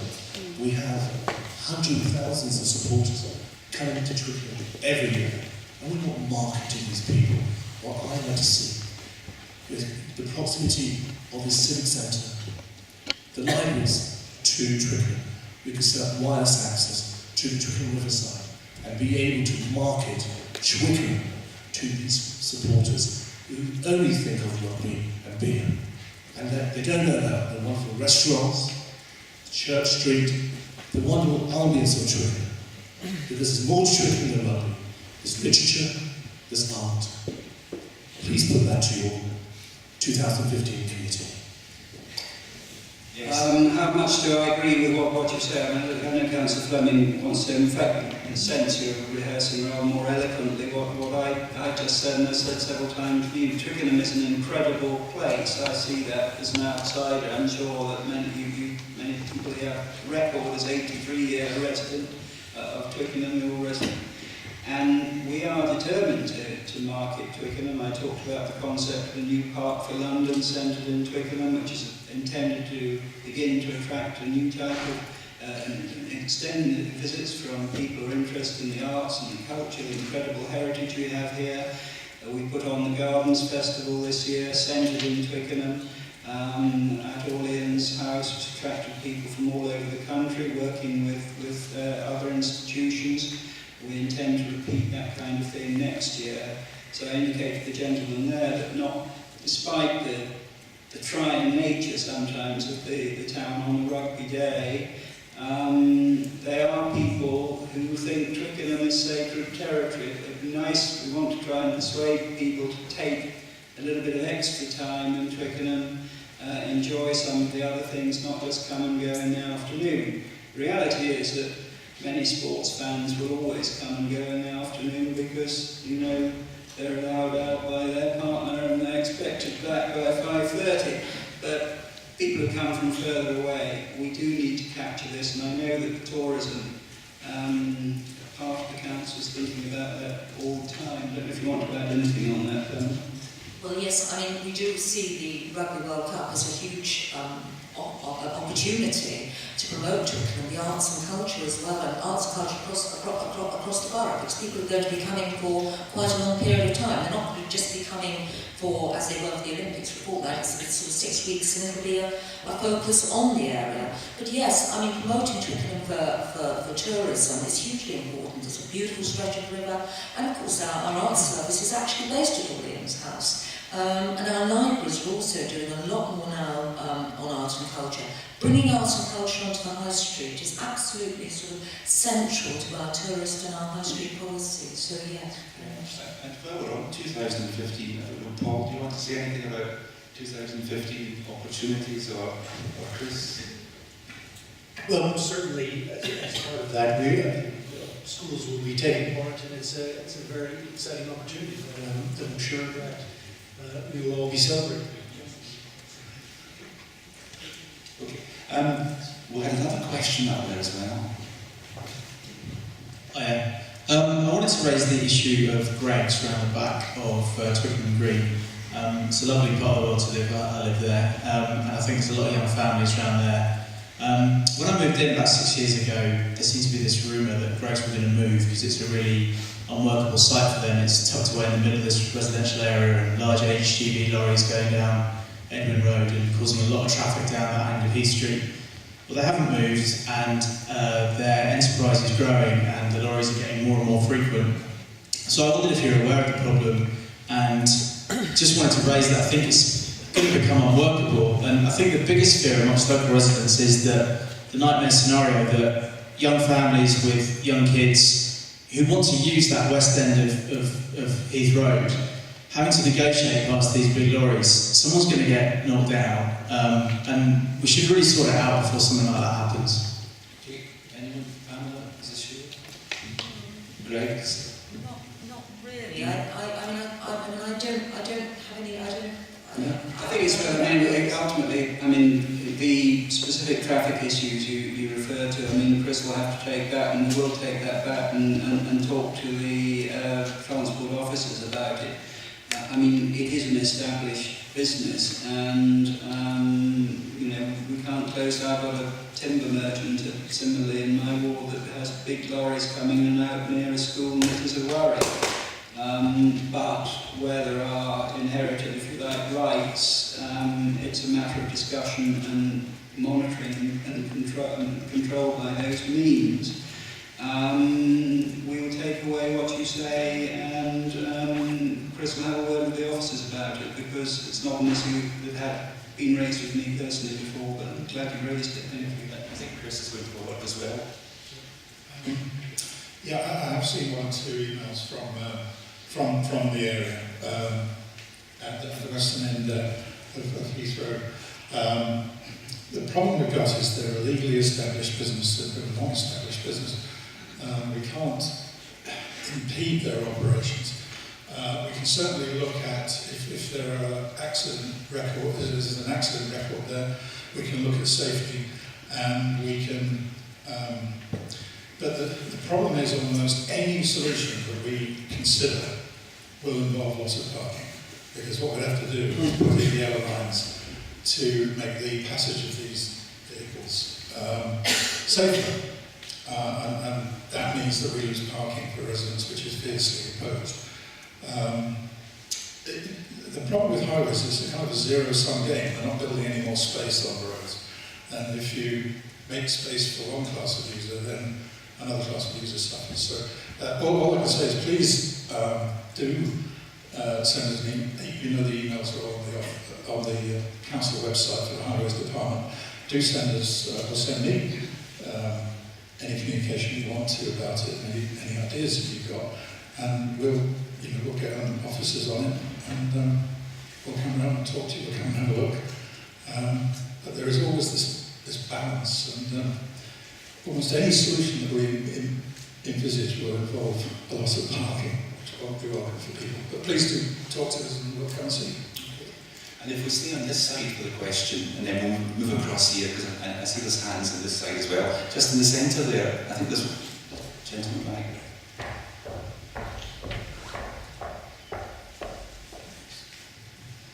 A question, can you hear? Yes. Yes. A question about traffic. I never was very good at maths at school, so if I'm missing an equation, please bear with me. Talking about the development of the centre of Twickenham, we are going to increase the pedestrian footfall by increasing the amount of pavement available. They're a very excellent idea and laudable indeed. However, feeding into a reduced vehicle access from the west, you have 4 lanes of traffic from Heathrow, from Staines Road and from Hampton Road, feeding into King Street.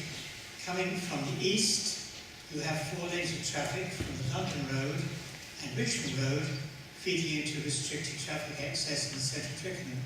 What do the traffic studies show, and how you're going to dissipate what would seem to me to be a prime case for gridlock? Yeah, that's the heart of the difficulty about traffic planning in Twickenham. It is the King Street stretch. It is the crux or the nexus of those four roads. It is possible to do things to reduce interruption to traffic. So there's one of the drivers behind moving the bus stops around the corner, so that traffic flows somewhat more freely down King Street. However, this is all done by people who are technically far cleverer than I am at these matters, I'm glad to say. And the traffic modelling for the scheme passes muster, and it is now being gone over by Transport for London, as I've said before, our strategic partners. And believe you me, their traffic modelling is rigorous, and I think it's still ongoing for a few weeks, but the results are looking fine as of now. The other thing that Transport for London will do in conjunction with us is revisit the timings of all the traffic lights going through Twickenham. They have this system which automatically detects tailbacks and increases green phases and all that sort of stuff, and that will be a major part of the implementation of the highway scheme. But at the moment, the traffic modelling looks fine, and there are no gridlocks appearing on the traffic models. Quite a few hands up, so we'll try to get as many questions in as we can, and maybe just get short answers or even note some of them.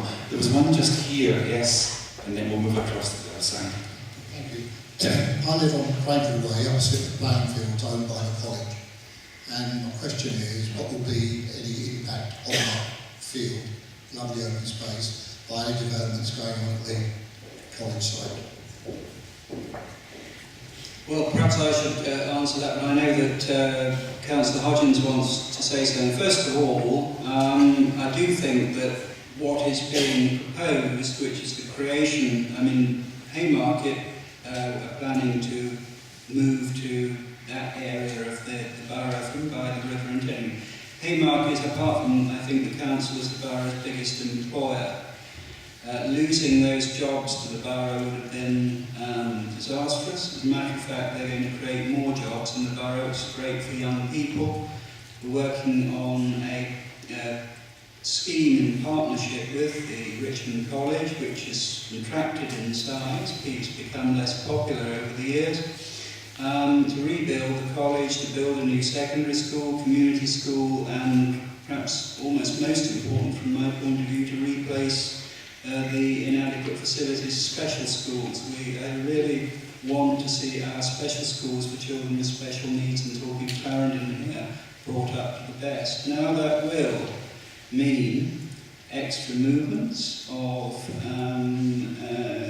traffic, and it will mean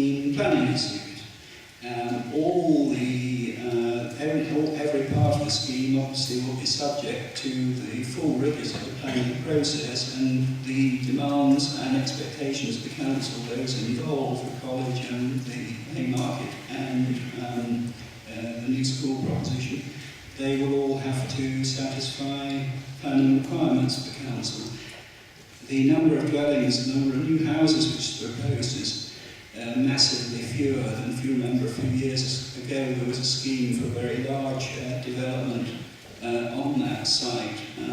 What is currently proposed involves significantly fewer new residences than that.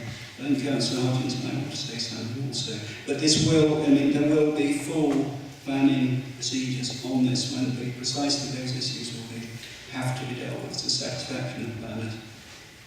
Yes, just carrying on from that, full planning procedures, we've already started and will continue on ensuring that we are consulting throughout. It's a developing proposal. We will make sure that we are working together with residents and at each stage we will be letting residents know where we are. As I said, it is a developing proposal and we will be getting down into those details. But it is an incredibly important development and proposal educationally. It creates fantastic opportunities. Richmond College is a very important part of our educational community of schools. One of the key challenges it has at the moment is definitely its facilities. And this proposal will give it modern facilities. And Councillor Drew also talked about the opportunities for special education, which we've got an overall program happening across the board. But again, that is an incredibly important part of it. And we talked earlier about primary places, and we expect that in a few years, the primary students are obviously going to come up to secondary. We are thinking now about ensuring that we can provide the capacity, and this proposal provides us with opportunity to add that. So it's a very exciting opportunity to create an educational campus that is quite unique, in fact, and linked together with Haymarket as well. But as we develop it, we will be consulting and working on those challenges. Thanks, Paul. I know we could spend more time in a number of these topics, but there have been people waiting patiently. So we'll try and take... yes. I've been having a look at the map produced tonight, and I see the proposed bus stop from Richmond is in York Street, just before the traffic lights. That worries me enormously, because at the moment you can easily take 10 minutes to drive from more or less Lebanon Park into the middle of Twickenham, out of rush hour, because of the build-up of traffic and because the road is so narrow at the junction in Twickenham. If you've got 4 or even 5 buses lined up for that bus stop, a very small car might be able to get around, but I think all the other traffic will just be stuck behind, especially if you've got one large van or one lorry or anything like that. I can see I can see the backup going right back to Orleans and past there up to Marble Hill. Okay, we'll take that one, take a quick reply to that one, because we've spent quite a bit of time on these issues. Chris? In fact, there used to be, until a few days ago, parking spaces for 3 or 4 cars in that spot. Those parking spaces have been removed so that the bus stop can operate there without holding up the traffic any more than it currently did now. So the car parking space is gone and the bus stop will go in their place. And just across here,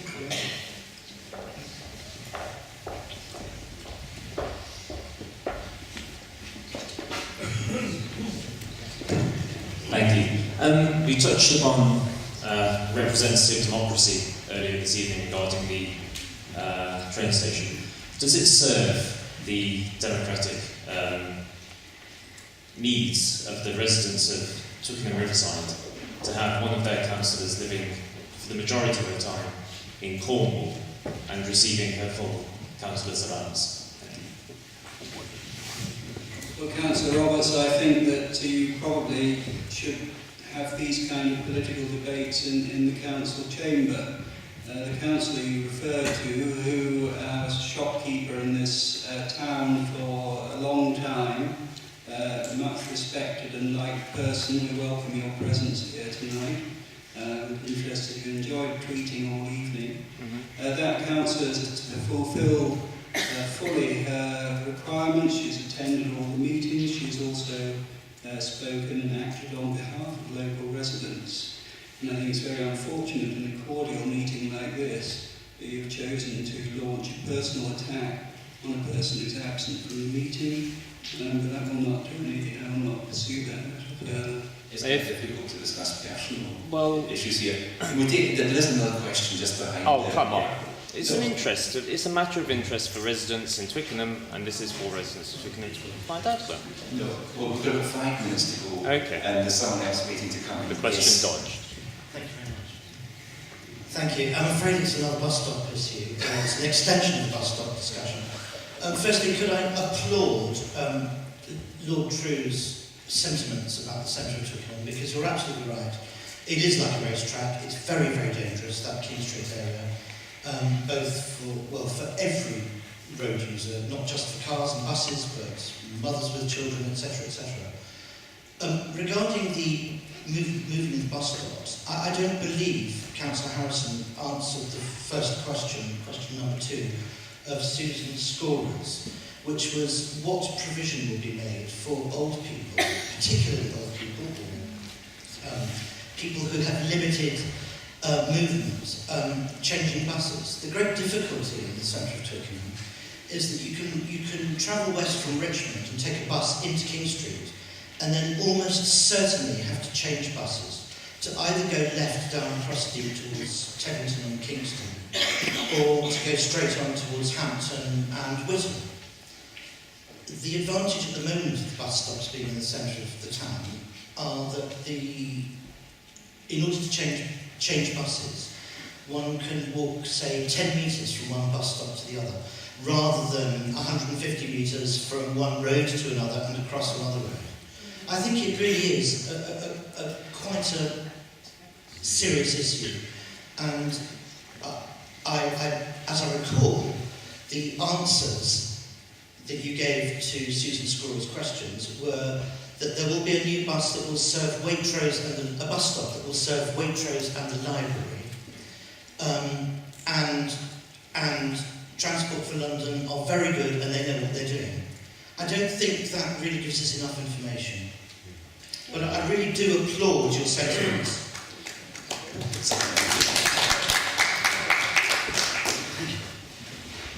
Well, I can't ensure that everybody using that bus stop will go to Waitrose or the library. What I meant was there will be an extra bus stop, so it actually will reduce a lot of people's journey to the bus stop they want to use. The other aspect of the elderly and disabled is that part of the very last Cabinet decision on the implementation of the scheme was that some money was set aside to work with RAID, Richmond Action, the acronym, it's the Charity for the Disabled based in Richmond, and we will be working with them as the details emerge of the detailed scheme on the ground for disabled parking bays and removing the street clutter so people on mobility scooters can get around.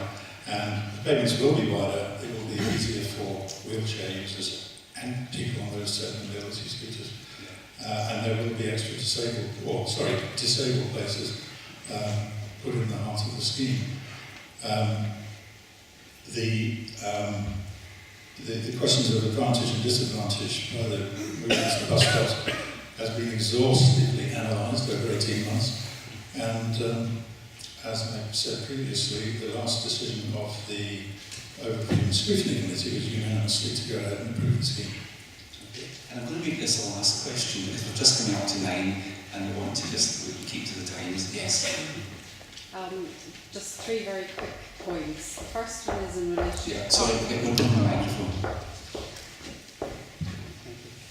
I was saying just three very quick points. The first relates to car parking.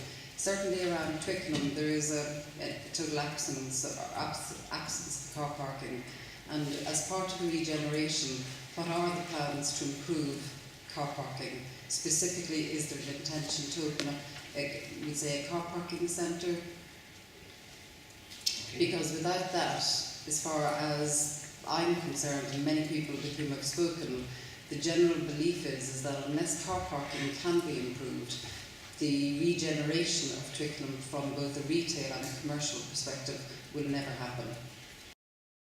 Did you say three questions? That was the first one. Let's take the other two. Yeah, the second point is the redevelopment of Twickenham train station. What is the timing for the completion of that? Will it be ready in time for Rugby World Cup? And the third, which is really an observation more so than a question, it actually appalls me, looking just around the room tonight, at the low numbers of people attending this meeting. And if I was in the position of each of you as councillors, I would be basically depressed leaving here tonight, because it can only signify that there must be such an incredible lack of apathy going on regarding these plans to regenerate Twickenham, that I would be questioning, am I doing my job properly, or is there some flaw in our communication programme? Because I just think the numbers here just tell a story in itself. Okay. I mean, if you take those three questions in order, in fact, it maybe gives Lord True a chance on that last question, because that's a big question. It must be for councillors. We'll take the three of them. Parking, first of all. Yeah, thanks. It may be the impression that there isn't enough parking in Twickenham town centre, but actually we have carried out quite regular studies, and even at peak times in Twickenham. For instance, on weekday mornings, 70% of the available parking spaces in Twickenham are occupied, so 30% are free. And on Saturday mornings, it's 50% utilised. So there is spare capacity even at the peak times. Part of the scheme will be to improve signage to the surface car parks. So it's not just on street, but it's surface car parks. But the matter of fact, as established by these surveys, is there is spare capacity even at the busiest times in Twickenham. Okay, and the second one just needs a quick answer, Sorry, which is... Could I just comment on one thing that you've said there? You've assessed that based on the current parking, but the current parking or the usage is dictated by the number of people currently in the town. If people aren't coming into Twickenham because they feel there isn't parking, and people aren't coming into Twickenham because they feel there is an absence of decent shops, and if you ask a lot of people who are failing to come into Twickenham, a lot of them come from the lack of car parking. Yeah, it will have to be quick on this one, because anything more we need to say. Could I just add something? I mean, I think car parking is very important to business. Core policy of this council has been where we can, bringing in 30-minute free parking in happy streets, taking out yellow lines, trying to provide more space. There is a limited amount of road space. We put forward a proposition from the development of Station Yard in Twickenham for additional car park space there. That was opposed by the minority party on the council and by others. I agree with you that it would have been, I think, desirable that we have managed to persuade the inspector to allow a few extra spaces there, but in the face of the opposition to that proposal, the planning inspector did not agree with our view that there should be more car parking spaces in town. So I actually agree with you in the light of the oncoming developments, who are subject to control from the National Planning Inspector. There will be some extra spaces, I hope, when Station Yard is redeveloped. The facts are that the data suggests there are enough places. We have Collier Road car park, but I'm not denying that is a perception problem. And your second question, of course, was a very specific one about will the station be finished for 2015? Well, after 18 months of legal wrangling, I think it's extremely unlikely. We are pushing for the business at ground level, the track level, platform level stuff to be completed. I think it's important that should be done. We're in active dialogue. Obviously, Network Rail are the leading, are the people primarily responsible. From the very start of this, I've always seen the key of getting a decent station for Twickenham. The Mayor of London offered, and still on the table, money to improve that station. We will be pushing as far and as fast as we can to get those developments, and I hope at ground level they will be done in time for the World Cup. But certainly the entire development, if they still want to do the entire development, certainly won't be possible by the World Cup. The critical thing is to have the platform level completed, and that's what we're pushing. And the last question was... Sorry, you shake your head. Personally, we would have started, if we hadn't been 18 months of judicial review, obviously the work on the station could have begun 18 months ago. And your last question, which is, I think, a good one to round on, which is you were saying, but I think it's quite a good sized audience this evening, but it raises the question of really about participation in local democracy. Well, it's a fundamentally important question, and I did say at the start, I think restoring trust and contact between politicians and the public is absolutely fundamental. The nature of society is changing. People are, even within families, people spend most of the time looking at electronic devices. I think people should go out and talk. That's why we're here. There's been a whole series of, over the years, meetings and consultations about plans for Twickenham. This isn't specifically actually a meeting about any specific aspect about the Twickenham town development plans. It's an open question time for councillors. It is, so I think the comment about that illustrating apathy about Twickenham change, I don't think is a fair comment. Over the years and the discussion on this, many hundreds, indeed thousands of people have come forward and expressed their views about Twickenham development, for, anti, mixed, all those things. I think it's a very dynamic discussion in the town, which I welcome.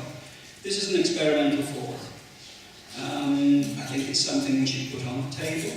I'm grateful to you and other people who've come.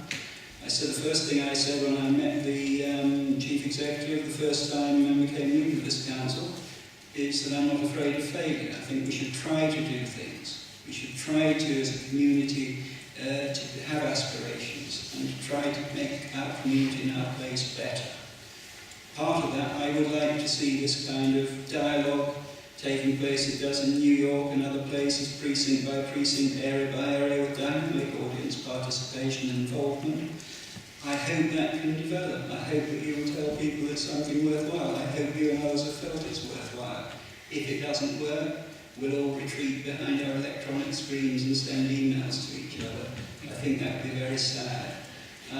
But of course I'd like to see more people. Actually, I'm grateful to a number of people who turned out on a wet and windy night with traffic problems. Not that windy, actually. It is more horrible wetting rain. But I think about these things all the time, and it's desperately important. I don't care what party you are. I hate this Yahoo stuff we just had a minute or two ago. I think we've got to have the servants of the people who are politicians going out and being prepared to meet the people, listen to the people, and have dialogue. And so, if this doesn't work, we'll try and find some other way of doing it. I'm determined to see it happen, and I take it, accept it.